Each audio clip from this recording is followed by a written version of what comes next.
happiness to everyone around the world. He was a man who instilled happiness and made millions of our lives to smile and happy day by day. He was Sir Charlie Chaplin. This other man spent most of his living in poverty. He spent most of his living by selling painting equipment and wanted to be a painter. He lived in a homeless shelter for a few years. And he too believed that he was destined for greatness in the world. And as it turned out to be, history will never forget this man. This person was Adolf Hitler. So we have two entirely different personalities, people with two completely different characteristics. But yet, they chose to do something of a big significance in this world to their own pleasing. While one changed the world with love and compassion, and the other chose to do it with fear. So what makes us the people we really are as we grow up? Is it our circumstances or is it our decisions? So what do we do to finally become the people we are right now? So I'm going to share with you all Sir Charlie Chaplin's speech from the movie The Great Dictator. And every fundamental issue in this speech holds true even now. So for the past few decades, nothing has changed. Everything is still the same. Of course, we've made a lot of advances in science and technology, but we still lack at a fundamental issue. So we, as humans, should feel proud only when we rid ourselves of hate and greed. So at the end of my speech, I'd like you all to ponder over the question, how much do you think have we all changed or learned from the time when the speech was first made?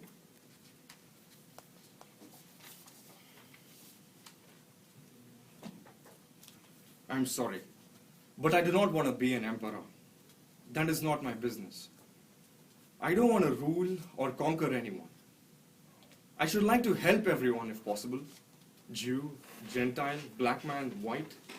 We all want to help one another. Human beings are like that. We all want to live by each other's happiness and not by each other's misery. This good earth is rich and can provide for everyone. And we as humans have lost our way. We have lost our basic nature, that is to feel happy most of the time. Greed has poisoned man's souls. It has divided the world into hate and has barricaded the world with hate.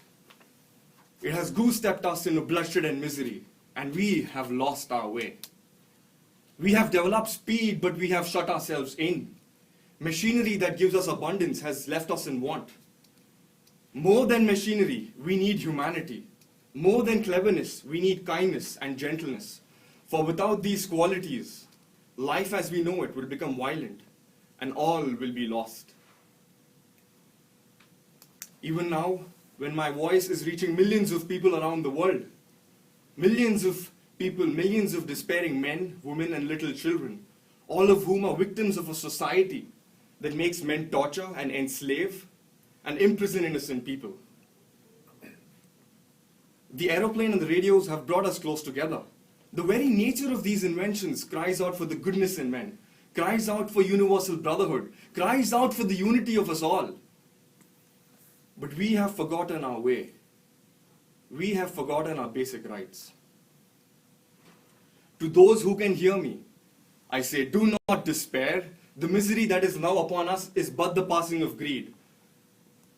This is just the bitterness of men, those who fear the science and the progress of science and technology. Dictators will die, and men will die, and this phase will pass. So as long as men keep dying, liberty shall never perish. Soldiers, don't give yourself to such brutes, men who despise you, enslave you, treat you like cattle, who tell you what to do, what to think, what to feel. You are not cattle, you are men. You have the love of humanity in your hearts. Do not give yourself to such men, such unlawful, unnatural men. Machine men with machine minds and machine hearts. You are not machines, you are men. You have the love of humanity in your hearts. Fight for liberty, do not fight for slavery. In the 17th chapter of St. Luke, it is written that the kingdom of God lies within man, not in one man, but in all men. You, the people, have the power. You, the people, have the power to use happiness, to make this world a free, beautiful, and a better place. You, the people, have the power to bring the change you want to see in the world. Then in the name of democracy, let us all use that power. Let us all unite. Let us fight for a new world, a decent world, a world that would give men a chance to grow, the youth a future, and the old age a security. By the promise of these things, brutes have risen to power, but they never fulfill their promise. They lie. They never will. Dictators free themselves, but they enslave the people and others. It is time for us to use that power. It is time for us all to unite, to stand together, to rid the world of boundaries of hatred and greed, to use science and technology for man's happiness. Then in the name of democracy, I say let us all unite. Thank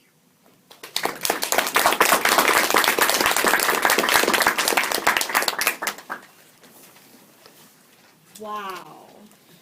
Thank you, Shashir. Very powerful. Take a moment to give Shashir your feedback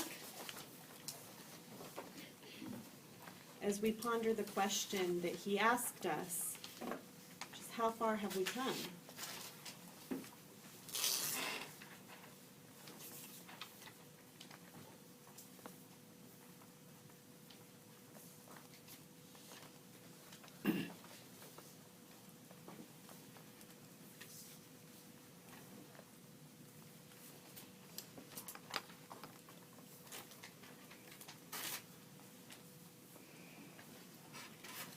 We'll go ahead and move forward with the rest of our meeting. At this time, we're entering into the impromptu portion of our meeting with table topics. And if you are a member and you don't have a role, be on alert, because part of the focus of table topics is to get everyone engaged. So those of us who already have a role are less likely to be called for table topics than those of you who don't have a role in this meeting, and we want to give you the opportunity to speak. So our next owner of the meeting will be our table topic master, Mark Ortlieb, who is grateful for the opportunities that are here at Qualcomm to grow professionally, including here at Toastmasters. So Mark, the floor is yours to guide us through our table topic session. Mark Ortlieb.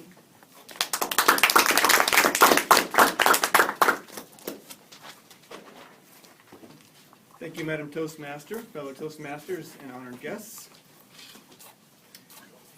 Roman philosopher and politician Cicero said that gratitude is not only the greatest of all virtues, but also the parent of all the other virtues. If you think about that, that's kind of interesting. It means that all the other virtues that we have come out of a sense of gratitude to begin with.